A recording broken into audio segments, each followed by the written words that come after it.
গঙ্গা নদীতে মাছ ধরতে গিয়ে নদীর মধ্যে দুষ্কৃতীদের হাতে আক্রান্ত হলো এক জেলে। নদীতে মাছ ধরতে গেলে দিতে হবে তোলা, এমনই গুরুতর অভিযোগ। বন্দুকের বাট মারধরে অভিযোগ যুবককে। ঘটনাকে কেন্দ্র করে ব্যাপক চাঞ্চল্য ছড়িয়েছে মালদা জেলার ভুতনি থানার বাগডোগরা এলাকায় গঙ্গা নদীর মধ্যে। ঘটনার সূত্রে জানা যায়, স্থানীয় যুবক বিষ্ণু মাহাতো একজন মৎস্যজীবী, নদীতে মাছ ধরতে দিন যাপন করে। অভিযোগ, রবিবার ভোর রাতে স্থানীয় গঙ্গা নদীতে নিজের নৌকো নিয়ে মাছ ধরতে যায়। সেই সময় অন্য একটি নৌকাতে বেশ কিছু দুষ্কৃতী তার নৌকা থামিয়ে তার কাছে জোরপূর্বক টাকা চায়।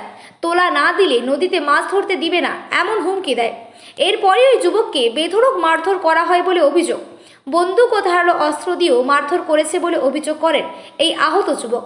বিষ্ণু মাহাতো নামের ওই যুবক দুষ্কৃতীদের হাত থেকে কোনো রকমে প্রাণে বেঁচে গ্রামে ও পরিবারের লোককে ঘটনা জানায়। এরপরে তড়িঘড়ি ওই যুবককে ভুতনি দিয়ারা প্রাথমিক স্বাস্থ্য কেন্দ্রে চিকিৎসা করানো হয়। আহত যুবকদের বাড়ি ভুতনি থানার অন্তর্গত হীরানন্দপুর গ্রাম পঞ্চায়েতের অন্তর্গত বাঘেধন টোলা গ্রামে। মারধরের পর ওই মৎস্যজীবীর মাছ ধরার জাল সহ অন্যান্য সামগ্রী ছিনিয়ে নেয় দুষ্কৃতীরা বলে অভিযোগ। ঘটনায় বেশ কিছু দুষ্কৃতীদের নামে ভুতনি থানায় লিখিত অভিযোগ জানানো হয়েছে আহত যুবকের পক্ষ থেকে। নদীর মধ্যে মাছ ধরতে গিয়ে দুষ্কৃতীদের ট্যাক্স বা তোলা দেওয়ার ঘটনা যাতে বন্ধ হয়, এমনই দাবি তুলছে আহত যুবক এবং তার পরিবারের লোকজন। পুলিশ যাতে ঘটনার সঠিক তদন্ত করুক, এমনটাই দাবি জানাচ্ছেন তারা। ব্যুরো রিপোর্ট, সত্যের সন্ধানে, সংবাদ প্রতিদিন লোকাল নিউজ।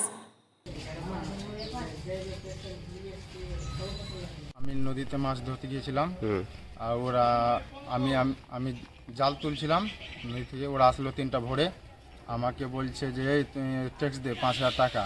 আমি বললাম যে আজকে এসেছি মাছ ধরছি, আমি কোথা থেকে আমি 5,000 টাকা দেব? তো বলছে না, আমাদেরকে রংদাড়ি দে। তারপরে বললো যে না, দিতে হবে রংদাড়ি। আমি বললাম আজকে মাছ ধরতে এসেছি, কোথা থেকে দিও?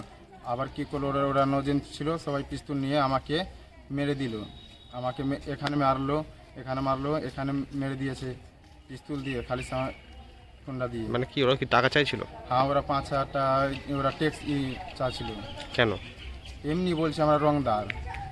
কোথায় এটা হয়েছিল? এটা ঘটনা এই বাগডোগরার সামনে গঙ্গা নদী? হ্যাঁ, গঙ্গা নদীতে। আমার জাল কেড়ে নিয়েছে, মোবাইল কেড়ে নিয়েছে, একটা গোলার সিকড়ি ছিল ওটা কেড়ে নিয়েছে, একটা লাইট ছিল ওটাও কেড়ে নিয়েছে। এটা নদীর মধ্যে হয়েছিল? হ্যাঁ, নদীর মধ্যে। আমি একাই ছিলাম, নৌকাতে একাই ছিলাম। সব কেড়ে নিয়েছে। লাইট, মোটামুটি 50,000 টাকার জাল ছিল, ওটা কেড়ে নিয়েছে। কোথায় এসেছেন এখন? কোন? আমি এসেছি এই উত্তর চণ্ডীপুর, দক্ষিণ চণ্ডীপুর হসপিটালে। কি করলেন এখন? আমি সব ট্রিটমেন্ট করালাম। থানায় অভিযোগ করবেন? হ্যাঁ, থানায় অভিযোগ করবো। কেন, মানে এরকম কি হতে থাকে ঘটনা? হ্যাঁ, এরকম ওরা ওদেরকে মারে ধর, ওদেরকে করতে থাকে। ওরা একটা বলে যে আমরা রংদারি আছি, আমরা টাকা নিব, ট্যাক্স নিব। কোথায় বাড়ি তাদের? ওদের বাড়ি বাগডোগরা। আপনি মাছ ধরেন প্রত্যেকদিন? আমি প্রত্যেক দিন মাছ ধরি। কি নাম আপনার? আমার নাম বিষ্ণু মাহাতো। কি চাইছেন এখন? আমি কি চাচ্ছি, ওদেরকে কোনো সাজা হোক।